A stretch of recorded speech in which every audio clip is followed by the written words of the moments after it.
Merci bien. Merci.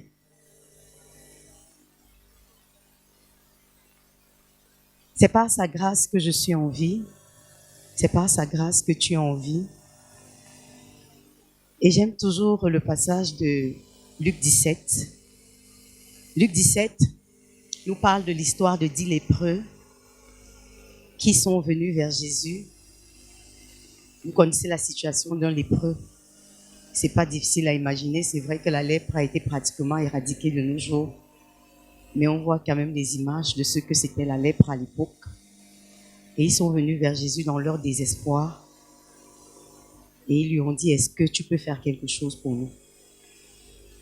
Et il leur a dit, allez vous montrer au sacrificateur. Et l'histoire dit qu'en chemin, sans être arrivés chez le sacrificateur, les 10 ont été guéris. Mais des 10, un seul seulement est revenu. Quand on lit cette histoire, on peut se dire, oh, ils étaient ingrats. Comment est-ce qu'un seul a pu revenir? Mais la vérité, c'est que très souvent, la nature humaine est ingrate. On ne pense pas toujours à dire merci à celui à qui nous devons toutes choses. Et je peux dire vraiment toutes choses. La sagesse nous vient de lui. L'intelligence nous vient de lui. La capacité nous vient de lui. Tout ce qui peut faire un tant soit peu ta fierté te vient de lui. Parce que ce n'est pas par un quelconque mérite, mais c'est par sa grâce. Alors, quand nous avons l'occasion de lui dire merci, je crois que c'est bien de ne pas hésiter à le faire. Qui est d'accord avec moi? Certainement. Une fois de plus, bon après-midi à chacun de vous. C'est un plaisir de vous avoir cet après-midi. Et je crois par la grâce de Dieu, j'en suis même convaincue, que nous allons passer des moments utiles et agréables. Pas seulement utiles, mais également agréables. Déjà parce que le thème qui nous unit ici, c'est un thème capital en fait. Je ne sais pas s'il y a un mot au-dessus de capital. Si quelqu'un connaît un mot qui soit au-dessus de celui-là, peut-être qu'il peut me le donner. Mais destinée, je crois que c'est capital. Parce que ça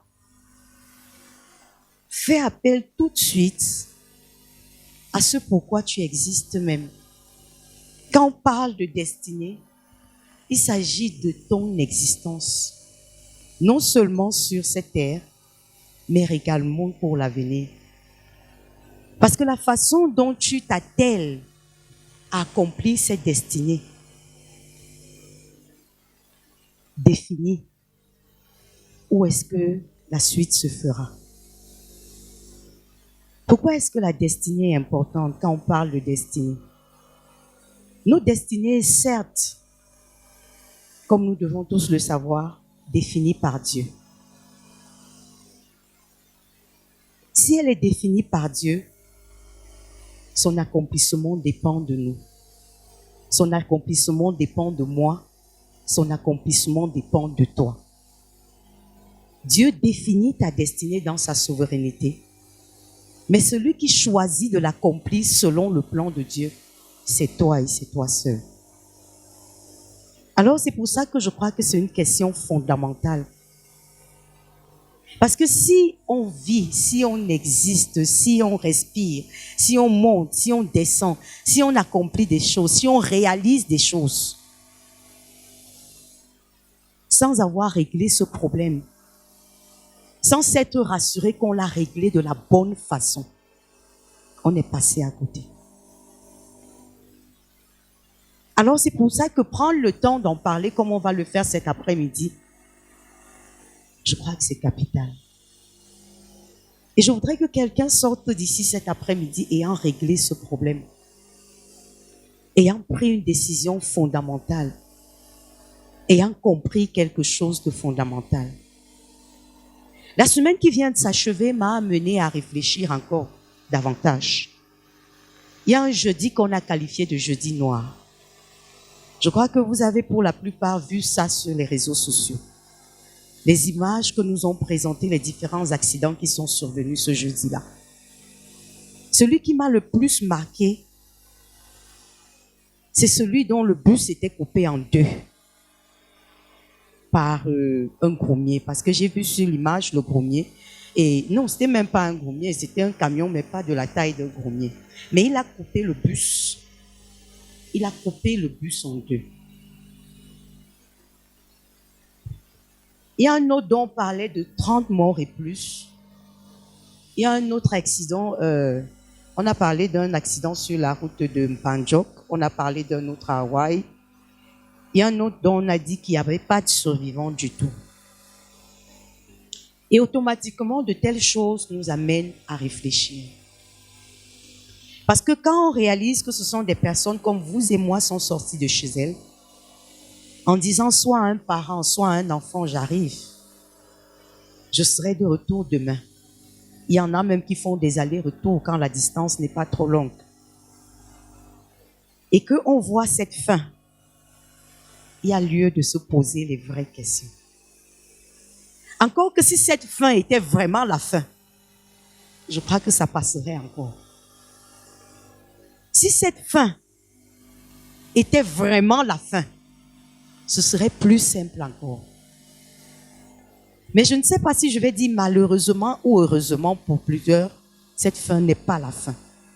Cette fin, c'est le début de quelque chose. Cette fin, c'est le commencement d'une nouvelle ère. Et ce qu'il y a lieu de rappeler, c'est que ça pourra arriver d'une façon ou d'une autre. Peut-être en dormant, peut-être en ayant un petit palu, peut-être en chopant un cancer. Mais la vérité, c'est que cette fin, chacun de nous va l'expérimenter. Et puisque cette fin est le début de quelque chose de plus important, est le début de quelque chose de capital, alors il y a lieu de se dire, est-ce que je suis préparé pour affronter cette fin? Est-ce que je suis prêt? Est-ce que je suis prête? Si jamais elle me surprenait, comme elle a surpris cette dizaine de Camerounais ce jeudi, est-ce que je m'en irais en paix? Est-ce que la suite serait agréable pour moi? C'est pour ça que nous sommes là cet après-midi. Ma prière, c'est que chacun de nous ici vive le plus longtemps possible. Mais quand bien même je vivrai 100 ans, ou alors 150 ans, cette fin arrivera. Et il est sage d'y réfléchir.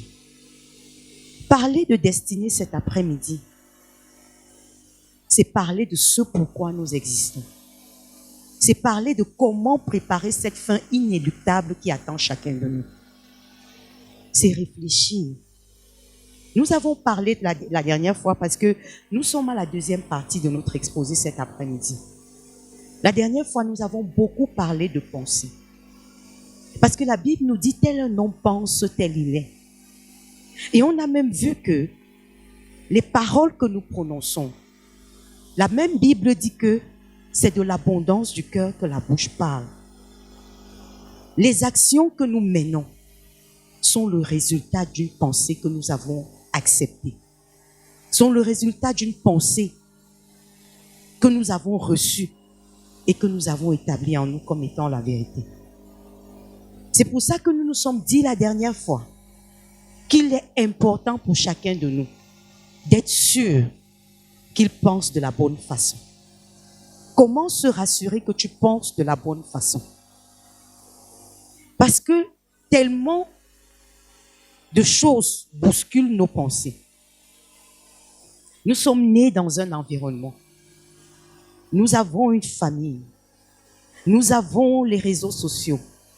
Nous avons tellement de choses qui se battent. Les systèmes et les principes du monde se battent pour avoir la primeur de nos pensées. Mais est-ce que nécessairement ces pensées qui sont diffusées chaque jour et que nous recevons sans même en être conscients, parce que c'est encore ça qui est grave, c'est que ces choses, nous les recevons sans même en être conscients, qu'elles façonnent notre personnalité et qu'elles définissent notre avenir. Est-ce que nous sommes alimentés à la bonne source? Est-ce que les canaux que nous avons choisis pour nourrir nos pensées sont les bons canaux?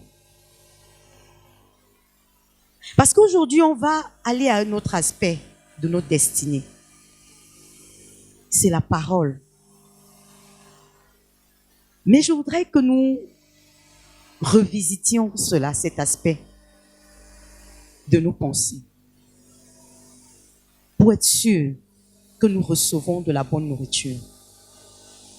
Parce que sinon, les paroles que nous allons prononcer seront le fruit de ce dont nous nous serons nourris, de ce dont nous aurons rempli nos pensées. Il faut que nous en soyons conscients pour pouvoir avancer. Alors ma prière cet après-midi, c'est vraiment que cette histoire de destinée accomplit ta destinée. Lève-toi, agis. La destinée se trouve ici au centre de 3 verbes d'action. Ça veut dire que l'accomplissement dépend de nous. La décision de se lever dépend de nous. La décision d'agir dépend encore de nous. Souvent, très souvent même, l'environnement dans lequel nous sommes nous laisse croire qu'on n'a pas beaucoup le choix. Et c'est pour ça que c'est devenu un langage très fréquent dans notre milieu. Je n'ai pas le choix. Je suis obligé. Chaque fois que tu poses la question à quelqu'un, pourquoi est-ce que tu fais ce que tu fais? Très souvent, il va te dire, je n'ai pas le choix. Tu demandes à quelqu'un, pourquoi est-ce que tu fais ce concours? C'est que c'est la seule chose qui me reste à faire. Tu demandes à quelqu'un, pourquoi est-ce que tu adoptes ce style de pensée? Le milieu nous l'a imposé. Pourquoi est-ce que, et très souvent, les gens ont une réponse tellement pessimiste. Un peu comme s'ils étaient obligés d'être passifs. Je n'y peux rien. Je suis né dans cet environnement. Je suis obligé de le subir. Je n'ai pas d'autre choix. Mais c'est faux. Permettez-moi de vous le dire comme ça. C'est faux. Et archi faux. Parce que celui qui nous a placés dans cet environnement où nous sommes ne l'a pas fait par hasard. C'est vrai. Je suis sûre que si on demandait sincèrement et que les gens pouvaient répondre sincèrement, combien sont fiers d'être Camerounais? Et je vais demander, si quelqu'un me dit, ok, moi j'en suis fier, je vais demander, quelle est la raison de ta fierté? En dehors du fait, parce que si moi je peux dire que je suis fière d'être camerounaise, je crois que l'unique raison de ma fierté serait de dire que c'est parce que je sais que Dieu ne fait pas d'erreur. Je crois que c'est l'unique raison que je pourrais donner. Parce que ce n'est pas l'eau de mon robinet qui me donne d'être fière d'être camerounaise. Ce n'est pas les routes sur lesquelles je marche. Ce n'est pas les soins hospitaliers que je reçois quand je vais à l'hôpital. Ce n'est pas l'état de la jeunesse que je vois autour de moi qui peut me donner une quelconque fierté. Ce n'est pas le langage des gens dans la rue qui ne parlent qu'en termes de 2-3 bières qui peut me donner une quelconque fierté. Ce n'est pas l'état même de l'église dont je fais partie. Quand je parle de l'église, je ne parle pas d'une assemblée locale. Je parle du corps de Christ. Parce que la Bible nous donne une idée claire de ça, à quoi doit ressembler l'église. Et j'avoue que quand je regarde autour de moi, et j'attends que l'église puisse résoudre les problèmes auxquels nous sommes confrontés, j'ai l'impression qu'elle n'a pas de solution. Alors à un certain moment, je me dis, mais en fait, où est-ce qu'on est?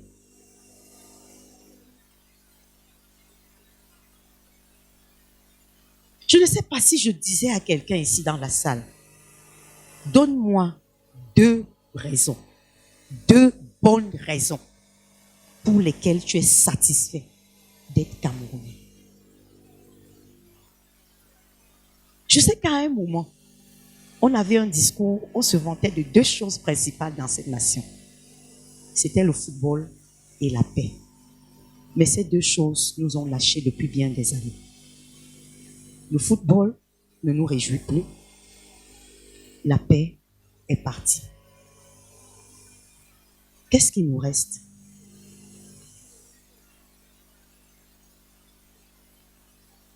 Quelqu'un pense autrement. Je suis disposée à lui donner la parole parce que je veux qu'on partage. Nous sommes là vraiment, nous voulons partir d'ici avec des solutions. Pour laquelle je dis, quand je pense au Cameroun, j'en suis fière.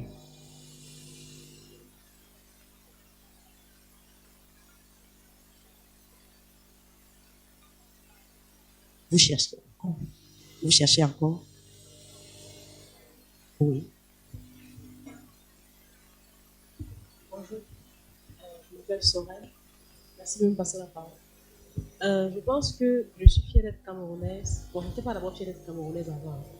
Donc, c'est quelque chose qui est récent. C'est très récent même.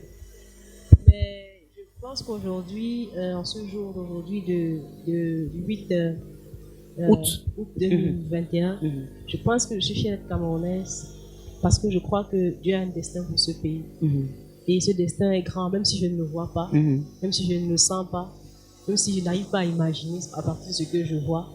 Je crois, parce que j'ai vu et entendu que Dieu a un destin pour ce pays. C'est pour ça que je suis fière. C'est vrai que quand je regarde, c'est décourageant. Ça décourage tous les jours, d'ailleurs même. Mais après, après avoir vu d'autres choses dans notre pays, je pense que le Cameroun a de quoi être fier. Et nous, en tant que Camerounais, devons être fiers d'être premièrement Camerounais et d'appartenir à la nation camerounaise. Et moi, particulièrement, je suis camerounaise parce que je sais que Dieu veut prendre ma vie pour faire quelque chose de grand dans le monde. Très bien. C'est pourquoi il m'a fait camerounaise. Très bien, Sorel. J'aime ta réponse. J'aime beaucoup ta réponse. Parce que cette réponse nous amène au cœur du débat de cet après-midi. Elle a parlé du fait que le Seigneur a une destinée pour le Cameroun. C'est ça, non? Le Seigneur, en fait, quand le Seigneur regarde au Cameroun, il ne regarde certainement pas avec les yeux avec nos yeux. Et c'est très intéressant. Pourquoi j'aime ta réponse, Sorel? J'aime ta réponse parce que ça nous met tout de suite au cœur du débat de cet après-midi. C'est en fait que Jésus ne va jamais descendre pour venir accomplir cette destinée qu'il a pour le Cameroun. On se comprend? Oui, c'est que cette destinée, comme tu l'as si bien dit, dépend de toi et dépend de moi. Et malheureusement, on semble n'en être pas conscient. On semble n'en être pas conscient parce que le fait d'en parler comme... bon, Dieu a des plans merveilleux pour le Cameroun. Moi, j'ai écouté des prophéties. On a dit... et une des prophéties disait qu'il y a un siècle, à une convention aux États-Unis, le Seigneur avait dit que l'un des plus grands réveils de la fin des temps allait se faire dans un petit pays appelé le Cameroun. Et il paraît qu'à cette époque, personne ne connaissait le Cameroun. Et on disait Cameroun, Cameroun. De quoi est-ce qu'il s'agit? Et cette prophétie, j'avais lu ça en fait, c'était une publication du pasteur Nyango. Et il disait que récemment, il est allé à une convention aux États-Unis et cette prophétie a été réitérée. Maintenant, cette prophétie a été réitérée. Est-ce que nous sommes conscients que sans notre contribution, sans ma contribution, parce que le Seigneur me dit dans Ézéchiel, je cherche un homme. Il a dit, je cherche un homme, je cherche un homme. Il est capable de tout faire. Mais la vérité, c'est que la Bible dit que les cieux sont les cieux de l'Éternel et il a donné la terre au Fils de l'homme.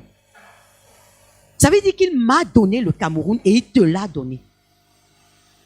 Alors comment est-ce que tu te positionnes pour être la solution de Dieu au problème de cette nation? C'est de ça qu'il s'agit, parce que en fait, moi je sais, et j'en suis convaincue de ce que parce que la parole de Dieu le dit, je ne suis pas le fruit du hasard. Et si je suis ici, ce n'est certainement pas pour rien. Je suis une solution au problème de cette nation. Tu l'es également. Mais la vérité, c'est que je veux croire que si on donnait la possibilité, sur 25 millions de Camerounais que nous sommes, la possibilité d'avoir un visa pour aller en France ou en Belgique ou aux États-Unis, je ne suis pas sûre que 500 000 personnes resteraient dans cette nation. Je n'en suis pas convaincu. Je n'en suis pas convaincu.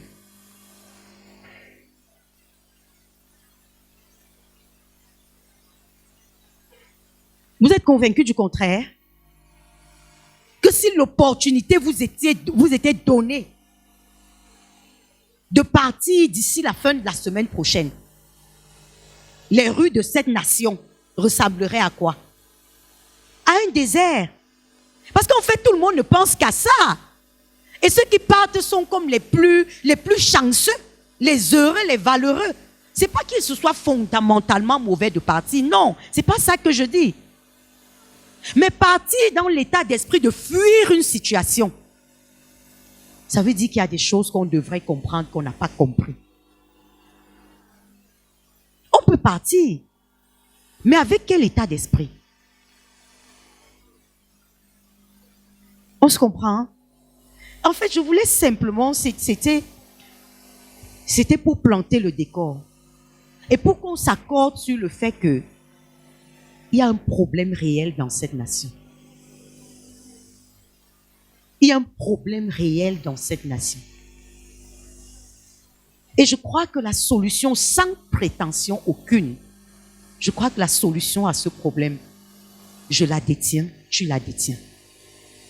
Ce n'est pas le Premier ministre nécessairement, encore moins le président de la République ou le président du Sénat. Non, elle est entre tes mains. Et on va y arriver cet après-midi. On est d'accord? On va y arriver. Je ne vais pas être longue. Je vais être brève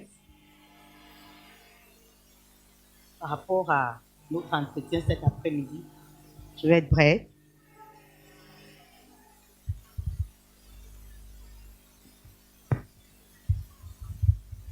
Accomplis ta destinée, lève-toi et agis. Je suis Pascaline Chouankem, je suis membre de l'église Foursquare du Cameroun et je réponds au contact que voilà.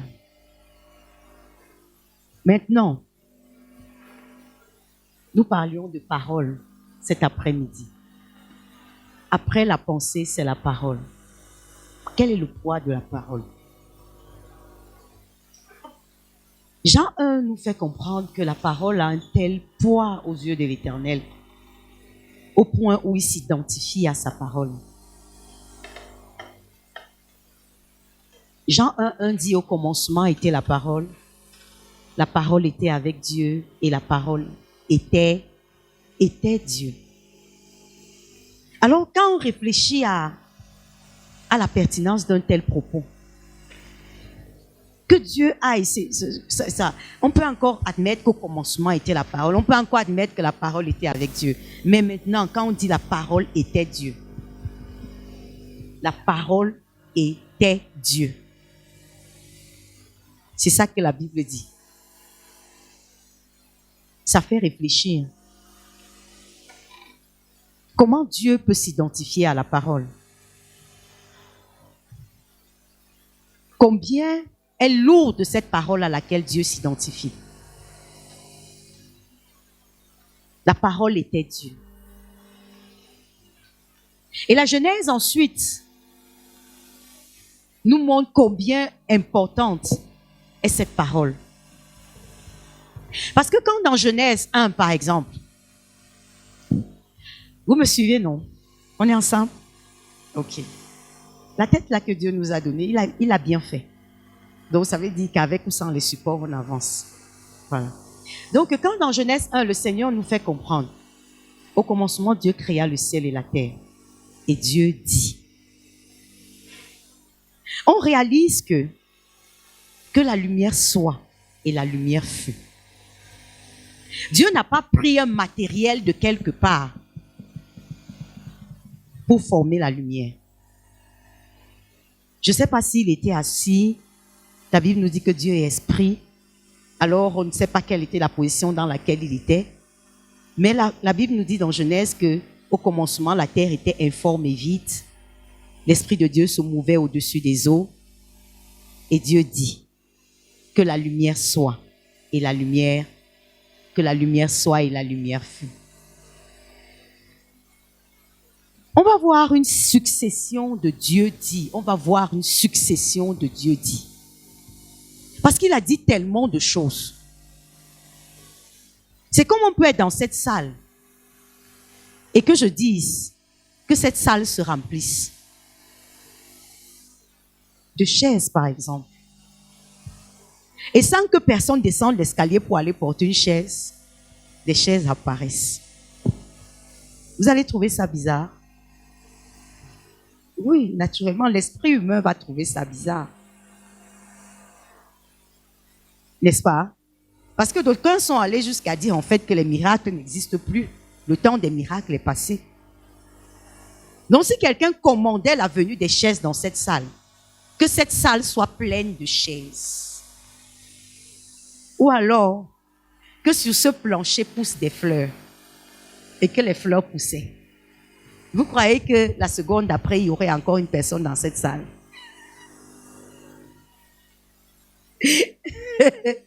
Non, écoutez, vous savez, hein, j'ai réalisé que entre dire des choses, en fait, l'homme n'est pas ce qu'il dit. Entre dire des choses et les faire, le fossé est grand.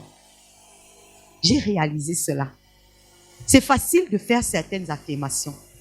Mais maintenant, quand on est dans le feu de l'action, on réalise qu'en fait, ce qu'on dit. Vous croyez vraiment que si j'ordonnais que les fleurs poussent sur ce plancher et que ça se faisait, vous me verrez naturellement. Même le pasteur. Non, réfléchissez-y un peu, non, je veux qu'on réfléchisse ensemble. Réfléchissez-y un peu. J'ai vu ça avec Gédéon. Quand Dieu dit à Gédéon, vaillant héros, il dit, mais attends. Gédéon commence à parler de toutes ses faiblesses. Il dit, je suis ceci, je suis cela, je suis encore. Et il dit à Dieu, j'ai vraiment besoin que tu me rassures par rapport à cette parole qui est sortie. Il dit, ok, je mets la toison. Il pleut sur tout le terrain et la toison reste sèche. Le Seigneur dit, d'accord, ça marche. Et le Seigneur fait tel qu'il a demandé. Il dit, s'il te plaît, avec tout le respect que je te dois, ne m'en veux pas. Il y a encore un petit problème. Je mets encore la toison. Il pleut seulement sur cette petite toison et tout le terrain autour est sec. Dieu dit que je marche encore. Est-ce que vous comprenez? Et j'étais encore surprise parce que malgré ces deux expériences, Gédéon avait toujours la peur dans son cœur. Pourquoi? Je le sais parce que par la suite, quand il est temps d'entrer en action, le Seigneur dit à Gédéon, est-ce que tu peux aller dans le camp des Madianites pour voir, pour effectivement être convaincu que j'étais livré ce peuple? Et le Seigneur lui dit, si tu as peur, va avec Pourra, ton serviteur. Pourquoi Gédéon n'a pas laissé Pourra? Ça veut dire qu'il avait peur. Mais Dieu ne s'en est pas offusqué. Il est allé jusqu'au bout avec lui.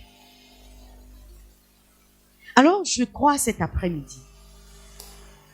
Parce que quand j'ai demandé de mettre ces Dieu dit, Dieu dit, Dieu dit, c'était pour attirer notre attention effectivement sur le fait que tout ce que nous pouvons voir dans la nature, quand il a demandé qu'il y ait une étendue entre les eaux et qu'elle sépare les eaux avec des eaux, Dieu n'a pas demandé une armée d'ouvriers pour venir avec les pelles, les râteaux, déjà que rien de tout ça n'existait. Il a dit, et les eaux ont obéi, et il y a eu séparation. Il a dit que les eaux se rassemblent en un seul lieu, et cela s'est fait ainsi. Vous allez voir encore la suite. J'ai cité ces dieux dits exprès. Que la terre produise de la verdure, de l'herbe, porte de la semence. Les mangues que tu suces aujourd'hui ne sont pas un ensemble de tissus qui ont été rassemblés dans une usine quelque part pour produire les mangues. Dieu dit qu'il y ait des luminaires dans l'étendue du ciel. Et cela fut ainsi. Ça veut dire le soleil pour présider au jour et la lune pour présider à la nuit. Des milliards d'étoiles. Cela s'est fait ainsi. Alors, pourquoi est-ce qu'au départ, les animaux vivants, le chat est venu de rien. L'ours est venu de rien. Tout est venu de rien.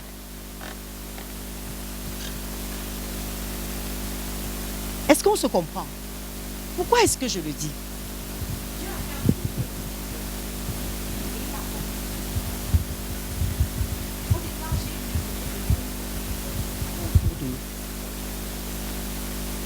Alors, automatiquement, on suit après les solutions. Si tu avais la possibilité de réduire le taux de chômage au Cameroun à 0%, tu le ferais? Je crois certainement. C'est pas ça. Si moi j'en avais la possibilité, je le ferais. Si j'avais la possibilité de soumettre tous les cœurs des Camerounais à craindre le Dieu que je sers, je n'hésiterais pas. Et je veux le faire. Mais maintenant, il faut que je comprenne comment ça fonctionne. Parce que si mon Créateur l'a fait, ça veut dire que moi aussi je peux le faire. Voyez un peu ce qu'il en est. Dieu que nous avons vu au commencement, c'est Dieu le Père. Maintenant, nous voyons le Fils en action. Ça, c'est une scène où, après une campagne d'évangélisation, le Seigneur Jésus est entré dans la barque, il était fatigué. Et il dormait. Et la Bible nous dit que la mer a commencé à s'agiter. Au point où la barque dans laquelle ils étaient coulait. Les disciples ont été pris de panique. Et ils ont réveillé le Seigneur. Un peu avec colère même. Parce que quand on voit le ton qu'ils ont utilisé, ne vois-tu pas que nous périssons? Ils disaient, mais attends, comment tu peux nous permettre de dormir dans de telles circonstances? Et Jésus s'est levé et il a donné un ordre. Il a parlé à la mer. Et les gars étaient abasourdis. Par le passé, ils avaient vu Jésus purifier les lépreux. Parce que je suis rentrée dans Marc, j'ai vu les premiers miracles qui s'étaient faits avant d'arriver à Marc 4.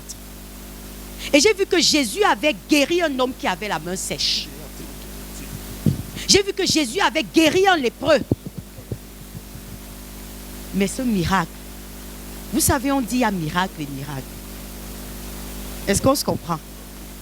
Quelqu'un qui peut prier pour toi et le palu disparaît ne peut pas nécessairement prier un cancéreux en phase terminale guéri.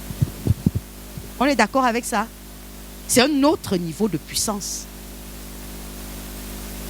Et ici, le Seigneur leur a démontré un autre niveau de puissance. C'était facile pour eux quand même, en fait, ça. L'esprit humain intégrait qu'ils puissent chasser les maladies, ça passait encore. Mais de là à parler au vent, ils ont dit ça, c'est la totale.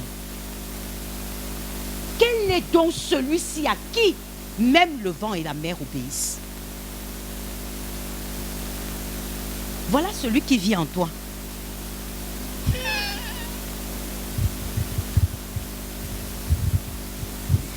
Et ça fait que c'est normal qu'on lui pose la question de savoir si tu vis vraiment en moi, comment ça se fait que les situations les plus simples ne puissent pas m'obéir. Parce que celui-ci, il s'est défini dans Jean 14, 6 comme étant la vérité. Ça veut dire qu'il ne peut pas mentir. Il n'est pas susceptible d'erreur. La Bible parle de sa perfection. Matthieu 5, 48. Soyez saints. Soyez parfaits comme votre Père Céleste est parfait. Si on veut entrer un peu dans la littérature maintenant pour définir ce que c'est que la perfection, je crois que l'élément premier qui va en ressortir, c'est que quelqu'un qui est parfait n'est pas susceptible d'erreur du tout, du tout. Parce qu'avec Dieu, tous les superlatifs sont permis.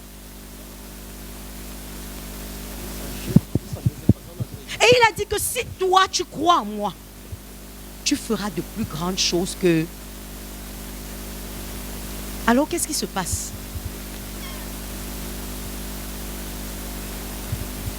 Qu'est-ce qui se passe? Non, il faut qu'on y réfléchisse. Parce qu'il y va de notre raison d'exister en fait. Alors qu'est-ce qui se passe? Où est-ce que ça ne marche pas? Le gars s'est trompé. Il s'est certainement pas trompé. Ça veut dire que c'est moi qui n'ai pas compris quelque chose. Parce que c'est une vérité aussi à laquelle nous devons arriver. J'ai réagi comme ça à une époque de ma vie parce que je n'étais pas éclairée. Ça veut dire qu'à certains moments, j'avais l'impression que c'est Dieu qui pouvait être le problème. Et tant que j'ai réfléchi comme ça, je suis restée dans l'obscurité.